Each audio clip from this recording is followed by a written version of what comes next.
Welcome to our participants who are coming into our session.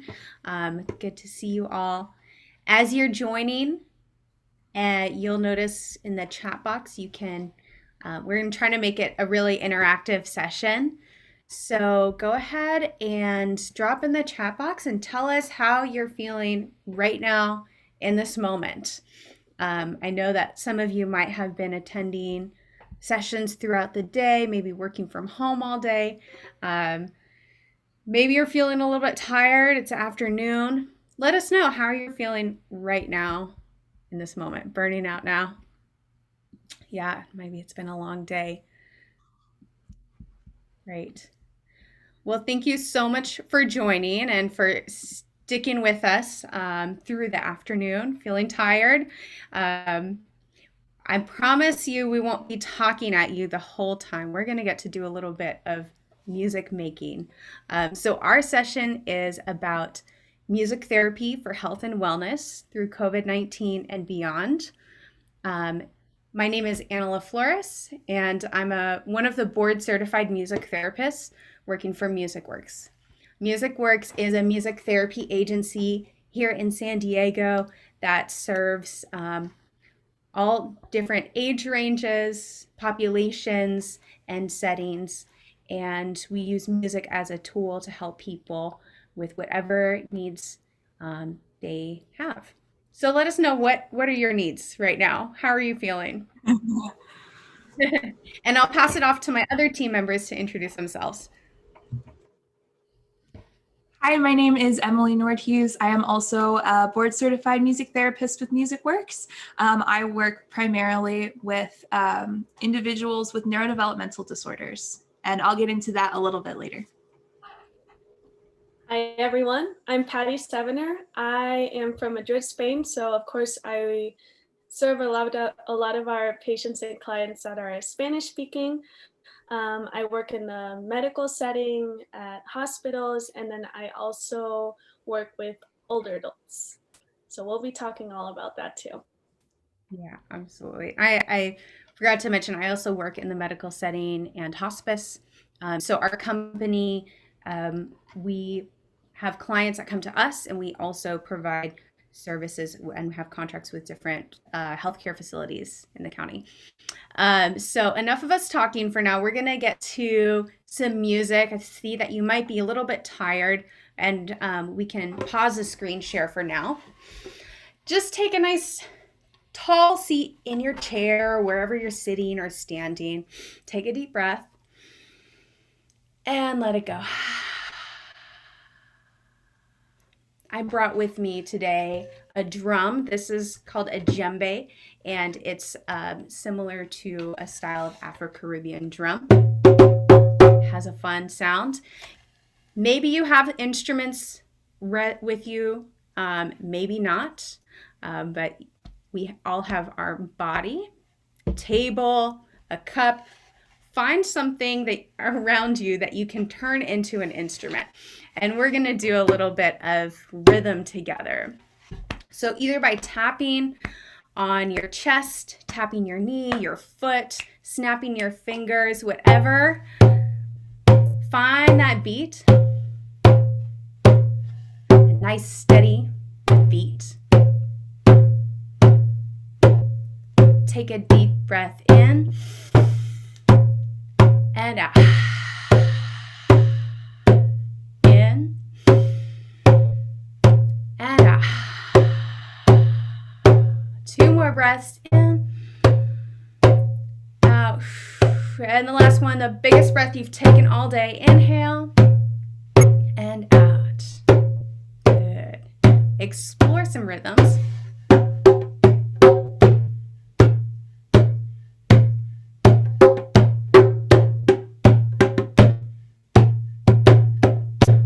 Get creative.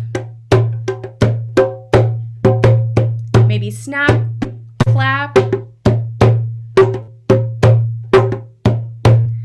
Repeat after me. Here we go. Your turn.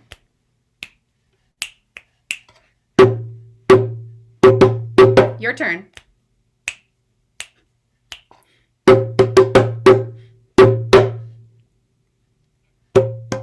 and back to the beat. Very nice. I got a chant for you. It goes like this. I've got a beat, a beat, a beat. I can feel it in my feet, my feet, my feet, my fingers and my toes, my toes, my toes. This is how it goes, it goes, it goes. I've got a beat, a beat, a beat. I can feel it in my feet. You can sing along. My feet, don't be shy. My fingers and my toes, my toes, my toes. This is how it goes, it goes, it goes. Take a solo, here we go.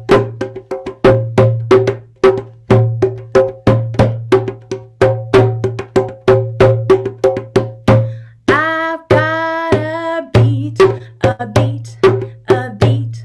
I can feel it in my feet, my feet, my feet, my fingers and my toes, my toes, my toes. Get the groove on. This is how it goes, it goes, it goes. Try something different this time.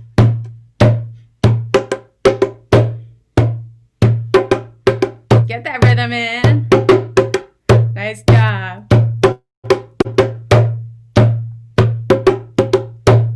Drum on your table, drum on your laptop. One more time. I've got a beat, a beat, a beat. I can feel it in my feet, my feet, my feet, my fingers and my toes, my toes, my toes. This is how it goes, it goes. In 3, 2, 1, and rumble. Take a deep breath in. And exhale, big sigh out. Excellent. So drop in the chat, how do you feel right now in this moment? Was that fun? Was that different?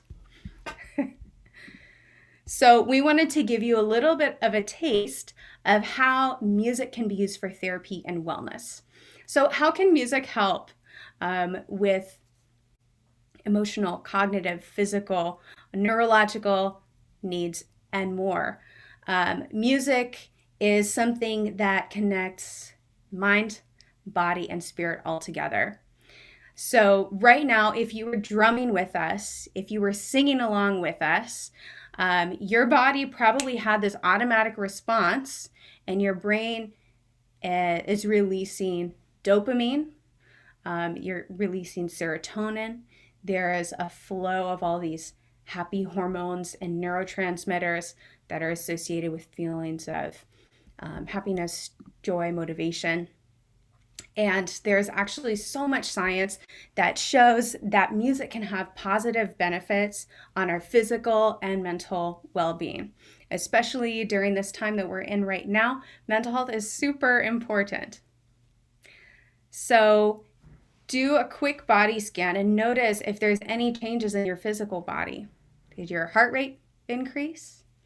Are you smiling? Do you feel more relaxed? How's your breathing? And just from that quick 5-minute music making exercise, you may already be experiencing really significant shift in your physical or mental state from where you were just beforehand. And so our team of music therapists is going to talk about how we use music as a therapeutic tool to help our patients. Yeah, so let's talk about what music therapy is. So music therapy itself, as we've kind of talked about a little bit, is the evidence-based use of music interventions to reach non-musical therapeutic goals. And this is done by credentialed professionals such as ourselves. We're all board certified music therapists. And so what we do is we look at an individual's needs and we create goals to track their progress. Not only are we creating goals, we're also kind of basing our music interventions that we use off of the client's strengths and their preferences to help meet these needs. We see a very wide range of populations. We see a lot of different people. And so these goals can vary quite a bit. I won't go into too much detail, but it can be something like helping a patient in the hospital to decrease pain. It can be helping older adults with isolation, which is something that's very big right now. We'll go into more detail in a minute, but we are using music to help reach these non-musical therapeutic goals. And this is how we do it. These are just some examples of interventions that we can use in our sessions. Receptive music, of course, this would be, for example, a patient in the hospital that is maybe not completely alert or able to actively engage in the music making. So we give them a chance to listen to the music and promote relaxation, comfort support, reminiscence, and all of these through music. We can also use relaxation techniques, imagery techniques supported with music, breathing exercises. Even we can assist some patients at the hospital with their breathing exercises that they have been instructed to do during their hospital stay, and we just support those exercises through music, for example. We also do some songwriting and lyric analysis. This is super fun. I love using these interventions also in the hospitals, a lot in group music therapy sessions, for example, with teens or adults in psych units. This helps them process emotions, grief, loss, even set goals and objectives for their short-term plan, and help them achieve these goals through the songwriting process. Or even lyric analysis, we use some well-known songs and we analyze the lyrics and see how they reflect on it, if they feel connected to any of that, and facilitate just emotional processing through this intervention. We also do a lot of active music making, like Angela just did with us.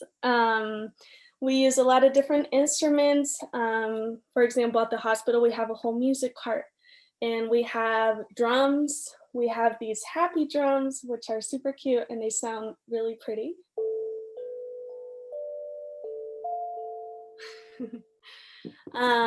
We use pretty much every type of instrument. My kazoo is my star instrument. Our main instruments, mine is guitar. It can be piano for some of us. Yeah, it's super fun. Active music making. I use it a lot with my older adult groups, for example. I'll talk about this in a little bit, but we take maybe shakers or adapted instruments, so they can play them easily, like Emily, Emily's shaker, or paddle drums, a lot of different options. We also do verbal counseling, of course, which is just providing some active listening and emotional support, some things that might come up during our sessions.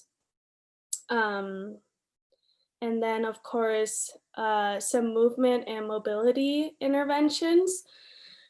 This can be playing some of these adapted instruments and supporting, even co-treating with physical therapists at the hospital. We've had the opportunity to do that.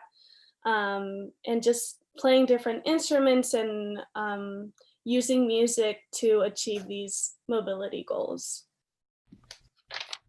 I saw a question in the chat, and the question was, what is the difference between a certified drum circle facilitator who's not a music therapist and what you were doing at the start of the presentation, and a board certified music therapist?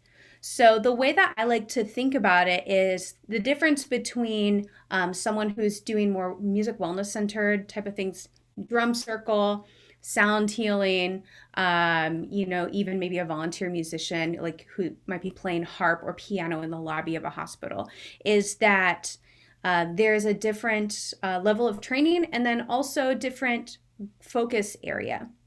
So, for example, another way that you can think about it is the difference between a coach or a personal trainer, for the gym, and a physical therapist.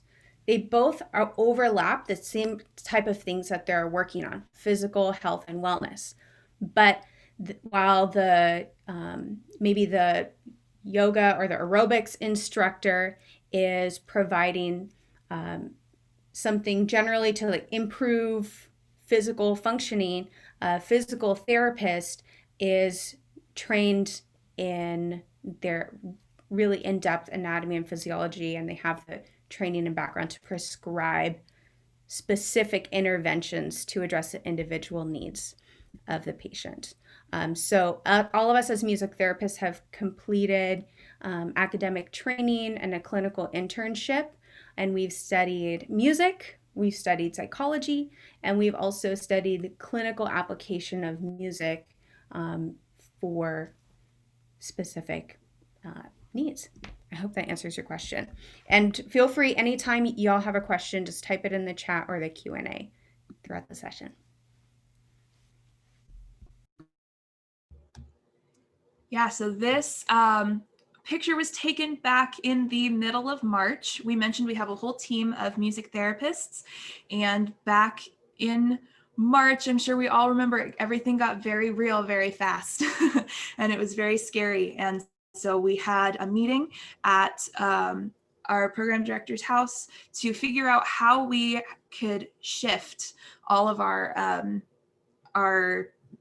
different sessions, different facilities or individual clients that we see, how we can shift that to work for COVID, how we could do things virtually, and how, if we were able to do them in person, how we were able to do them safely. It took a little while, I will say, for in-person to get started. We were doing virtual things for a very long time.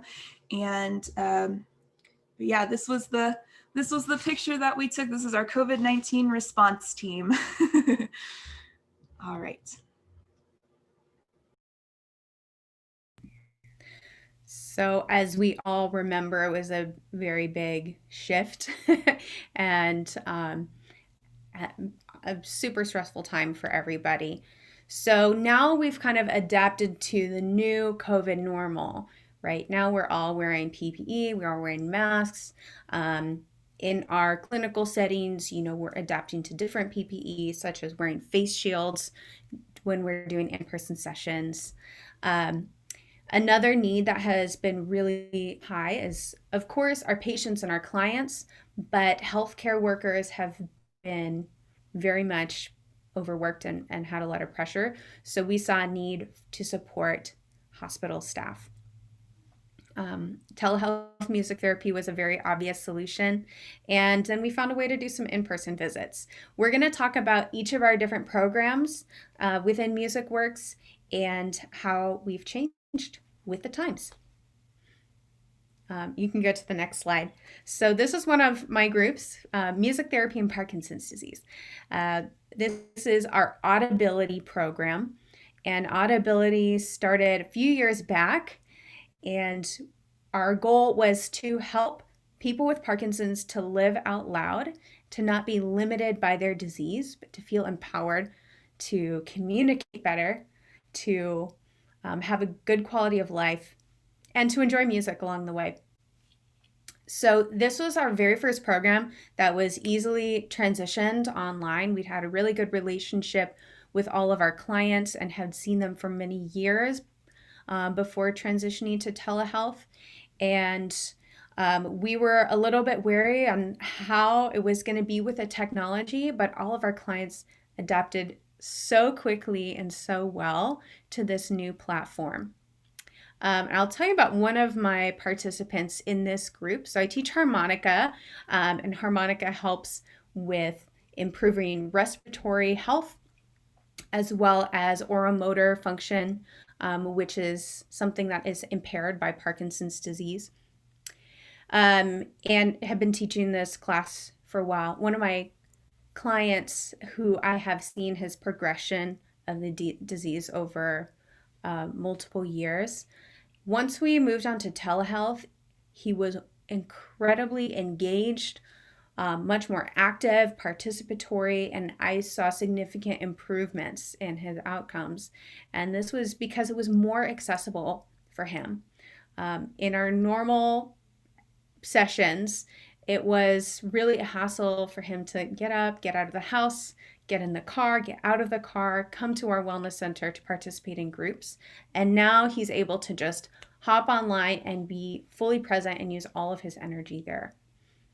So we've seen a lot of benefits of using telehealth for this population. We're able to even reach people outside of our county and expand access to music therapy for Parkinson's disease. I'll introduce this a little bit too. So medical setting is also one of my primary placements. And we initially started with telehealth calls. So we would just call the patient's room and provide receptive music over the phone and emotional support. And with COVID, hospitals started getting technology like iPads so that family members could FaceTime their loved ones if they're not able to visit. We utilized that as a way to connect with patients, and then eventually transitioned to in-person visits with additional infection control and PPE precautions. Some of the things that we address in a medical setting are pain, anxiety, emotional support and coping, family support, and procedure diversion. So I also work at in a medical setting, specifically in Chula Vista, and right now the hospital is getting pretty full. So we're definitely doing a lot of staff support there. This is super fun. It's just some time on each floor to give staff just a moment to listen to music, to sing, to dance. It's great when a group of nurses just start dancing in the hallway, listening to our music. We always ask for requests, anything they might need that day. So we always provide music that is appropriate in that moment. I've been doing staff support as well in the emergency department, and you just have to read the room and see if it's a day for more like upbeat music and, bring the staff up, or just like calming music. And, you just have to read the room, ask staff, and see what they need. So that's been great, great addition to our program, our medical program during the COVID pandemic. Mm-hmm. And as well with our medical music therapy program, we work very closely with the interdisciplinary teams, such as the rehab therapy and the palliative care, to provide additional support for patients that need it. So we get referrals from physicians, from nurses, social workers, any part of the care team, even patients or family members themselves. So especially during this time when patients are not able to have visitors, I've had a few patients that have been in the hospital for 5-6 months with limited visitation. So supportive programs like music therapy are very helpful. Yeah, and I've been able to see some COVID patients through telehealth, or even in some units, they have baby monitors, and we've been using those. I just tie like a rubber band on the talk button so I can play guitar while I provide music through the baby monitor. So we just have to explore different ways.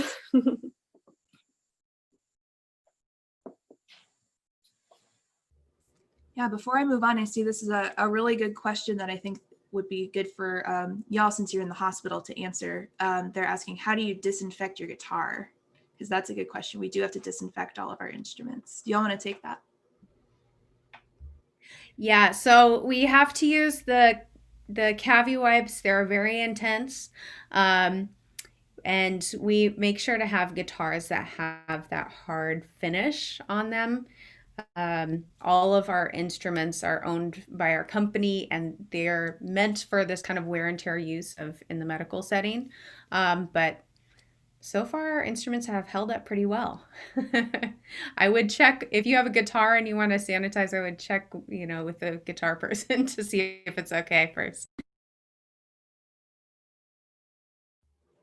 Yeah, and that is a very good question, because that is one of the things that kind of changed with what I do. And I'll get into that in just a little bit, but I work with individuals with neurodevelopmental disorders. And that's kind of just a broad term. If you're unfamiliar with the term, it's just a broad term for conditions that affect how the brain functions, and that can cause mild to severe impairments.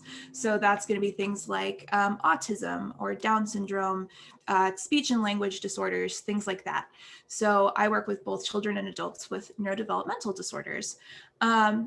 I have seen both groups and individuals, virtual and in person. I see mostly virtual groups right now over Zoom. And I, over just the last few months, have started to go back in person. But when we are in person, we are always outdoors. We have our masks, and I use usually plastic instruments. I've been using a lot of the egg shakers recently.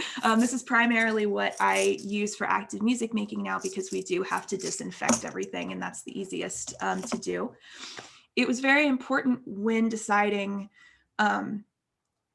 how we're going to go forward with these sessions, what is best for the client and for their individual needs.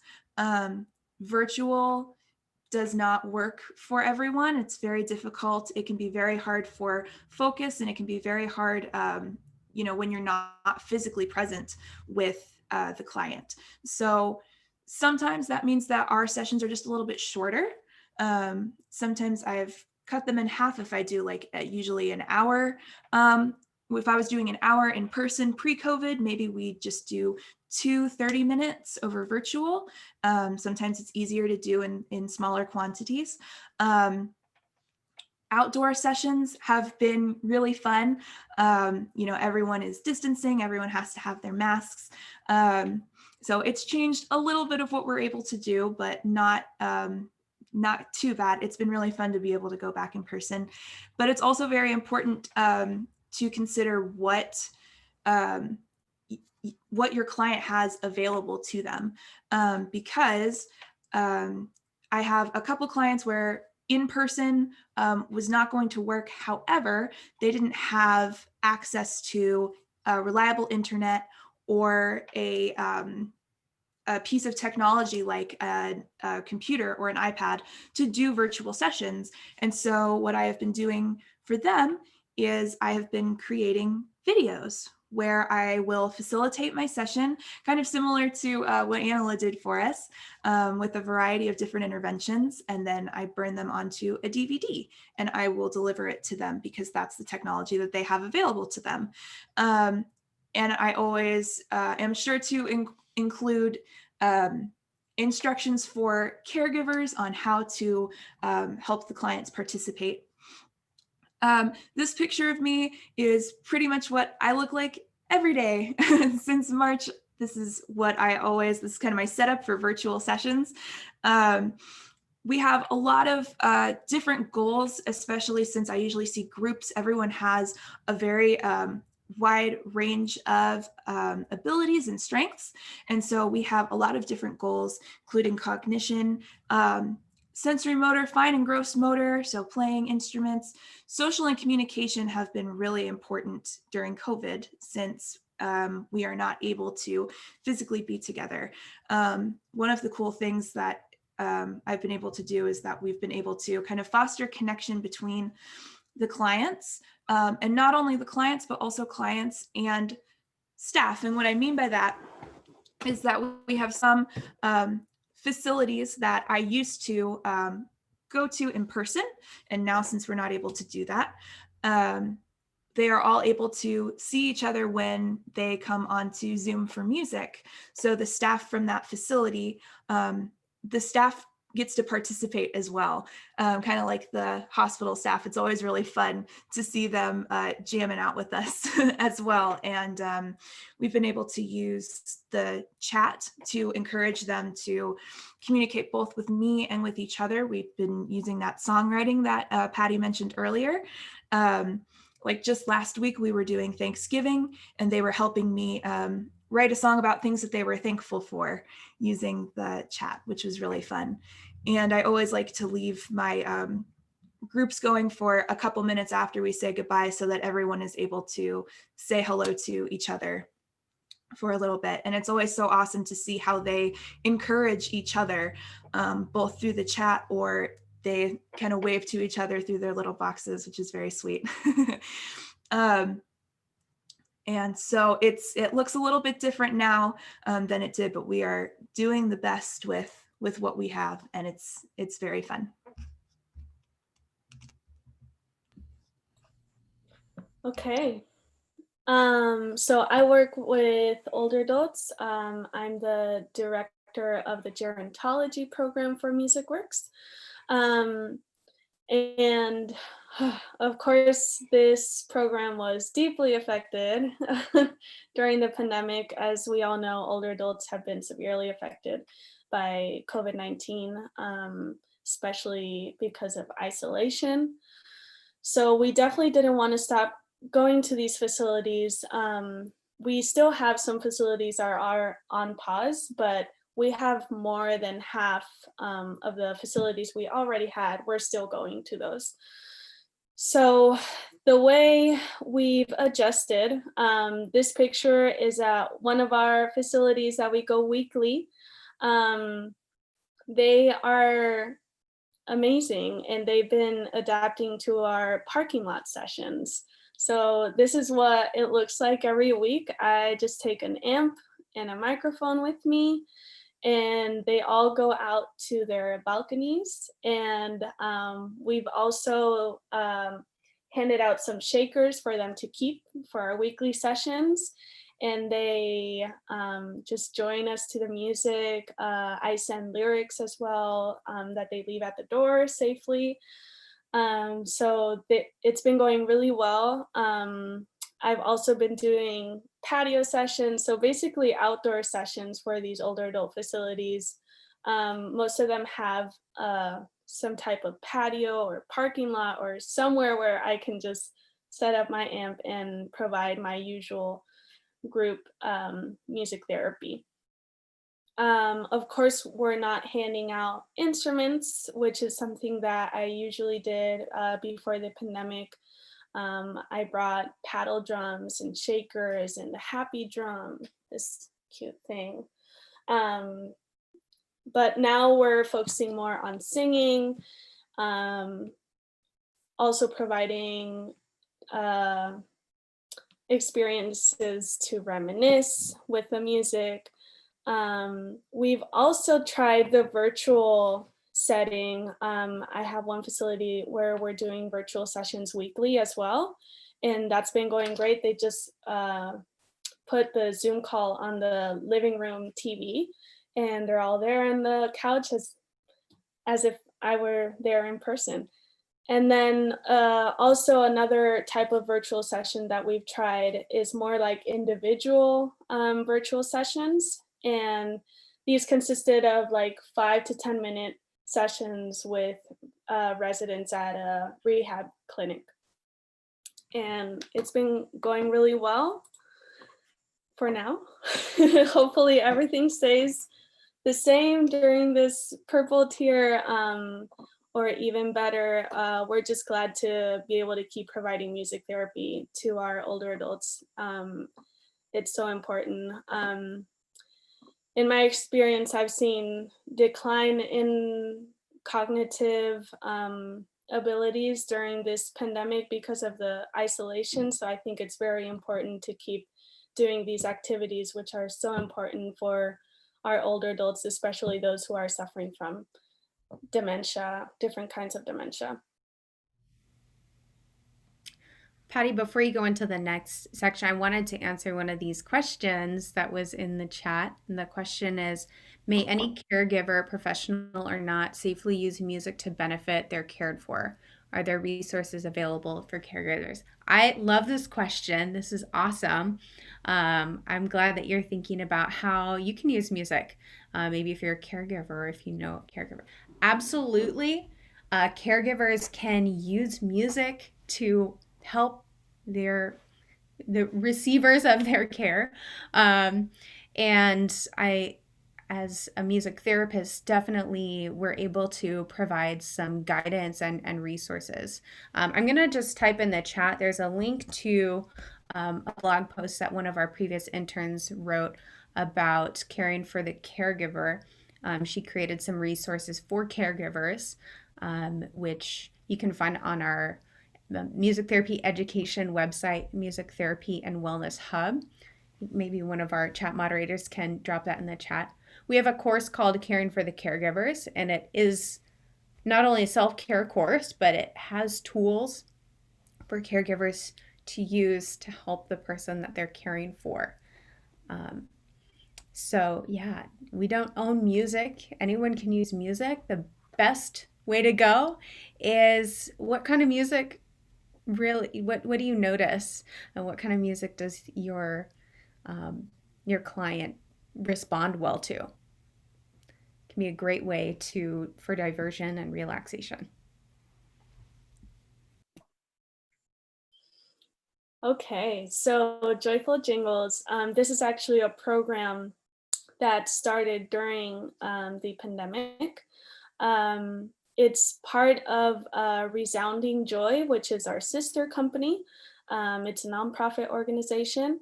And Joyful Jingles basically consists of 15 to 20-minute calls, video calls or phone calls.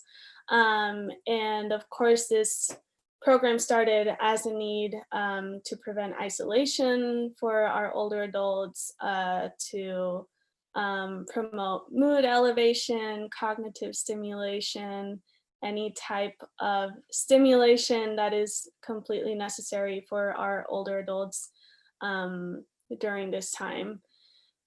So there's a link there for the Resounding Joy website, and you can actually see a little clip of this session where you see this picture. It's me basically doing a joyful jingle for this client, and it's super sweet. You can look at the video. It's our how do you call it? Annual fundraiser. Yes, fundraiser. Thank you. Yeah, and it's very sweet. We just started this program and we're very excited about it. I'm reading the chat. I've even turned on music in the hospital room for non-responsive patients. Yes. Yeah, I've seen a lot the care channel at the hospitals, and it's so calming and nice. Wonderful. Yeah. One thing that I would say about using receptive music for example, critical patients in the ICU, is just be very observant of their responsiveness, because sensory stimulation, as music therapists, we specifically choose which chords we're going to play, what volume, what type of music, to assess the responses of the patient. We're trained to do that. But if you're a nurse or a caregiver, just be really vigilant and notice, okay, if I turn on this kind of music, is it increasing agitation of the patient? Is it making them feel more relaxed? Is there any changes in their vital signs? And that can maybe give you a clue on if that kind of music is working or not. And sometimes we're not able to know how much the patient is comprehending. Yeah, absolutely. So we can close down this slide just for a little bit, and we have some time to answer questions. If you have any more questions, go ahead and type them in the Q&A box. I wanted to share a little bit with you. I know that we've all been dealing with the stress of this year has been really challenging for so many people. Um, and I know that many of you might be working in healthcare, health and wellness. So maybe I'll just ask Patty and Emily, what are some ways that we can use music for ourselves to promote self-care and to prevent burnout? So I'm a board certified music therapist, but I'm also a songwriter. So of course I love to process anything that might be going on just by writing some lyrics down and playing the guitar. If you don't play any instruments, you can probably write. So just maybe keep a journal and start the writing process that way, just writing down any thought that you might be having or any feeling, even on the notes on your phone. Sometimes I just write it down on a quick note. I have like 50 notes with one random sentence or one feeling or something. And that might help start some creative process that will help you process anything you're going through. Yeah, I also like to use active music making to kind of decompress. I personally like to play music that's very different from music that I would use in work to kind of have that different like work balance. I like kind of like, I know Patty's shown a few times the happy drum. Those are super cool because you don't really need to know how to play it. You can just play it and it yeah, yes, anything works. I like kind of what we did earlier with drumming, with using rhythm, drumming along to recorded music, things like that. Active music making is what is best for me personally. I really enjoy it, and it's a good way to decompress after a long day. And I noticed that someone in the chat asked, what is the best music to use? Check real-time vitals while playing a song. I wasn't sure exactly what you meant by this. For relaxation, think about for yourself, if you're trying to relax, decompress, maybe you need some music to fall asleep. Really one of the best kind of music that you can use is something that has a slow tempo. So typically about 60 beats per minute, consistent changes in the melody, so nothing that's too crazy, something that's very,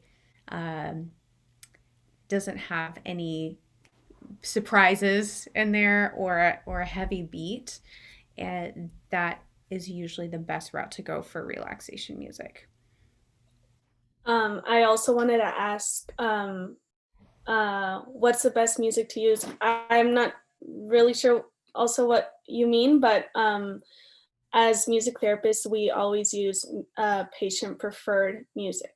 So we always ask what kind of music they like and adapt our session to that, as Emily said.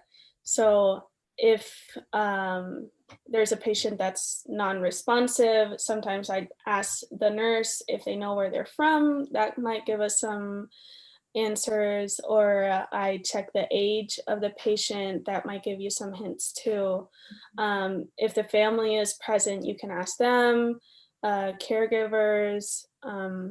Yeah, there's a lot of ways to explore what kind of music the patient or client likes and enjoys. There's really no such thing as like the best music to use. It's very different and very individualized for everyone. Yeah, and that's why it's, I think, important to, consult a board certified music therapist if you can, because, music can also be triggering as much as it brings up maybe happy emotions or relaxing. It can trigger some other type of responses as well. So that's just something to be aware of. Of course, I encourage you to use music in your own life and to bring music into your caregiving or to your workplace or whatever that is. Yeah, but it's important to also be aware of all the different aspects. Anna, someone's asking, where did we get the happy drums? So MusicWorx actually sells happy drums. They're pronounced or spelled HAPI. You can also go to the Happy Drum website and purchase directly from them. And there's all different sizes. Patty has a little one. I have a really big one here. All different sizes. This is a great instrument to play if you don't have any experience with music, because there's no wrong way to play.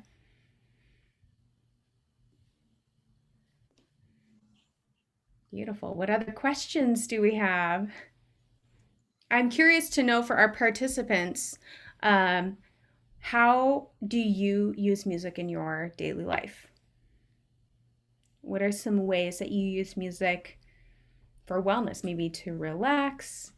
And music is very important in our life rituals like weddings, birthdays, holiday celebrations.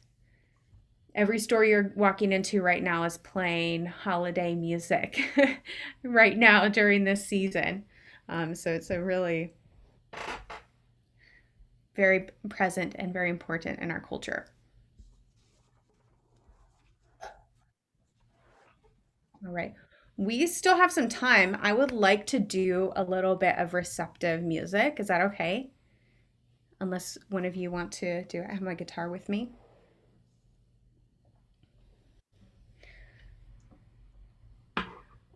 Or yeah, maybe you can play along. All right. Yeah, absolutely. Music is a great mood lifter and gets me out of my office chair. Me too.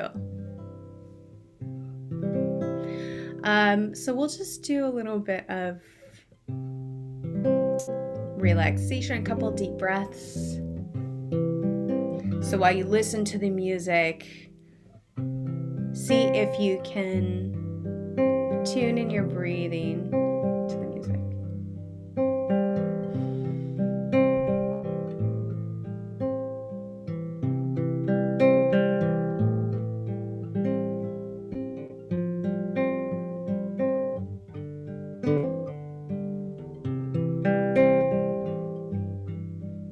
Take a deep breath in through your nose and out.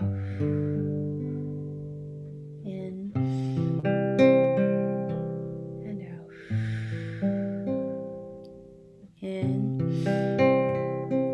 and out.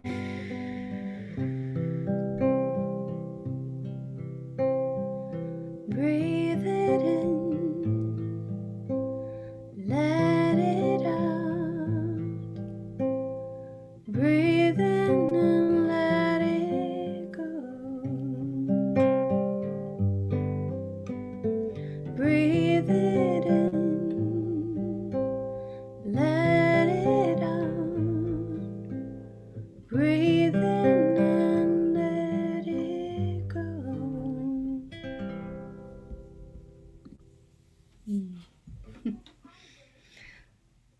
I love to see some of your comments in the chat, relaxing with music, and how I thank you for sharing, Penny, about your personal experience with music therapy. That's so great. Tara asked a question about compensation for music therapy. Do one of you want to chat about that?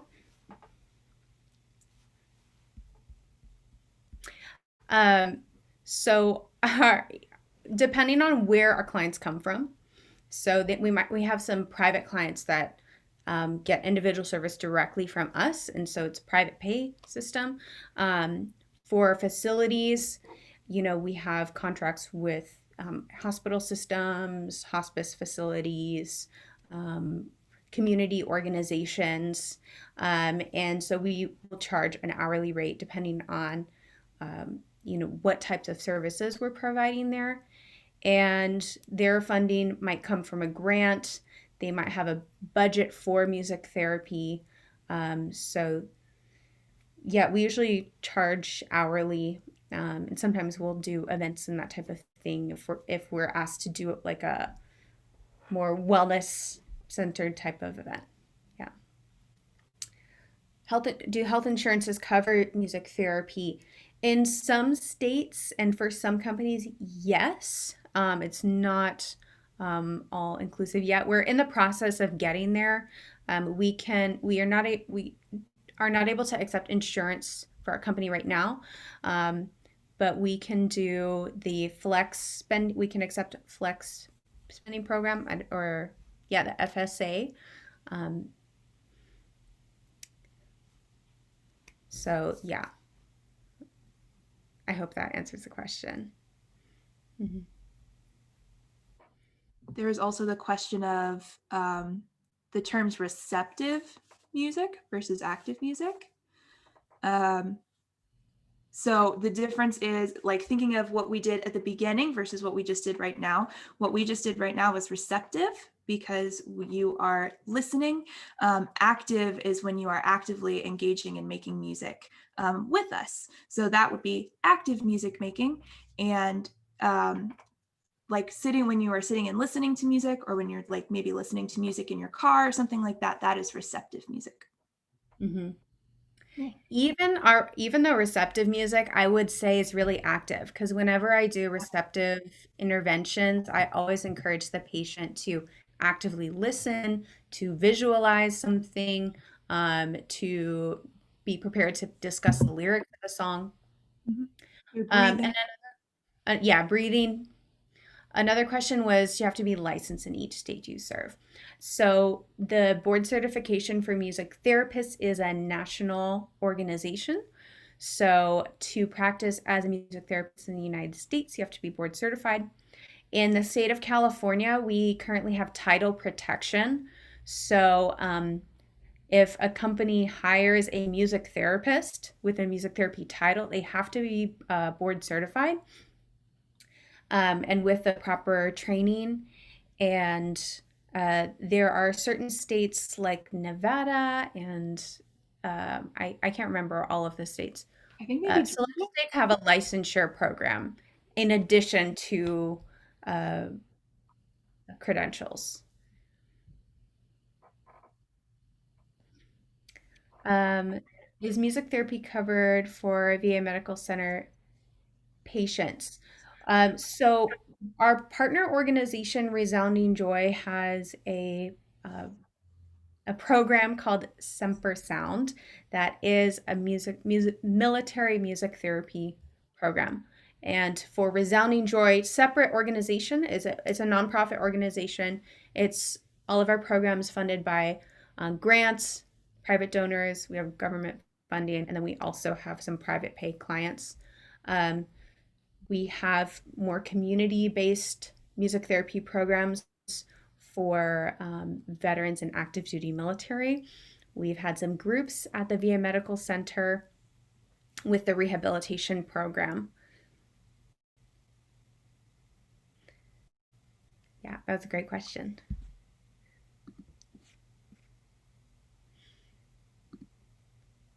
Right.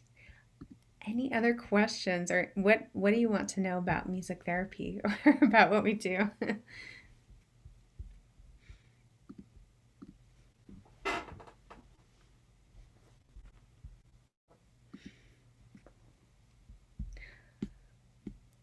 I'm also really curious to know for our participants who are attending, where are they working? What sort of communities are you involved with?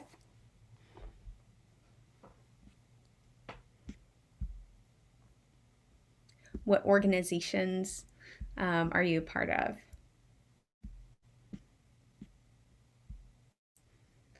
We're really happy to have both Resounding Joy and MusicWorx be Live Well partners and have participated in a bunch of Live Well events over the years. Okay, yeah, substance use disorder programs, outpatient residential. Yes, hospice programs do work with music therapists. We currently have partnerships with, I think, 3 or 4 different hospices And so sometimes we'll get individual patient referrals and do home visits. Yeah, this is great to hear. We've also had multiple programs with substance or addiction recovery programs, both with the Scripps healthcare system and Volunteers of America.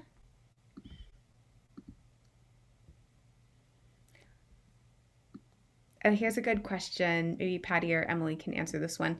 What COVID success stories can you share?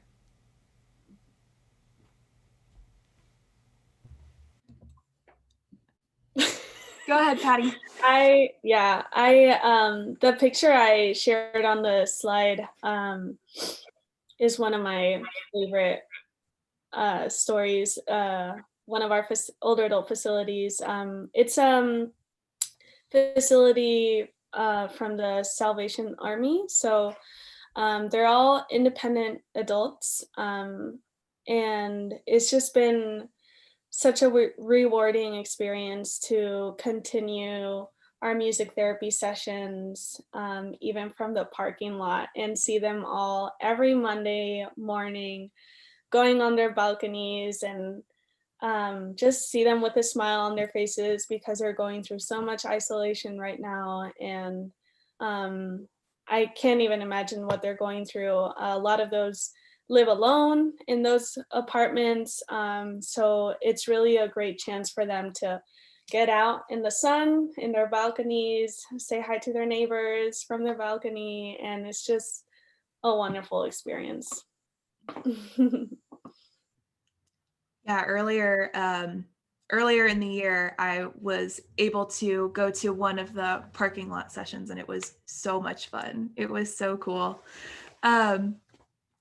I also just think the fact that we are still able to do this and reach people and connect with people through music, even when we can't be physically together, I think that is a success. I had an awesome group last week right before Thanksgiving with one of my facilities where everyone unmuted themselves at the end and told me how thankful they were for me and for music therapy and how much they enjoyed it. So that was a big highlight for me. We are almost out of time, so I'm going to bring up our contact information. Yeah, feel free to reach out to us if you have any more questions about music therapy and how it can help, about music and wellness, about how you can use music in your own life for yourself or in your work. We are available. We'd love to talk and connect with you all. So I'm Anela. My email's down there in the chat. We have Patty and Emily. All of us are staff music therapists with MusicWorx, and really grateful to be LiveWell partners and to be involved with this conference. And I'm really looking forward to see how music therapy and music-centered wellness programs can continue to serve our community. Thank you so much, everyone. Thank you for your awesome questions. All right. Well, we will wrap up our presentation. We'll stay on for a couple more minutes just in case there's a couple extra questions, and then we will hop off. So thank you, everybody, so much for joining. Thank you, everyone. Thank you. As far as our licensure for per state, I think that if you have if a music therapist is practicing in a state where it requires licensure, I don't know what that process would look like. But the national board certification is applicable across all 50 states. Less states require licensure, individual licensure, than those that do. Not many do. Right? Yeah. That's correct. Thank you, everybody. Thank you.